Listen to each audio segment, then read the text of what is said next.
যাবত চাকরি করছি, আমাদের কোনো স্থায়ীকরণ হয় না। আমরা 20 বছর ধরে চাকরি করি।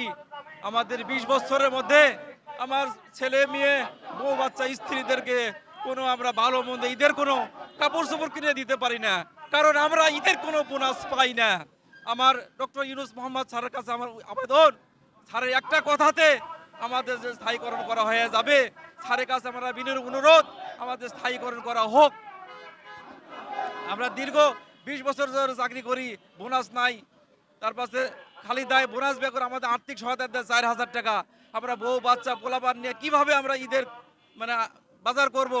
সেই জন্য মিডিয়া ভাইদের কাছে আমার অনুরোধ, আপনাদের মাধ্যমে যাতে জাতির কাছে এই বিষয়টা সমস্যা সমাধান ফুটে ওঠে এবং জাতির আপনাদের সহযোগিতা আমাদের জীবন যেন উন্নত হয়, সেই সহযোগিতা আমি আপনাদের কাছ থেকে কামনা করছি।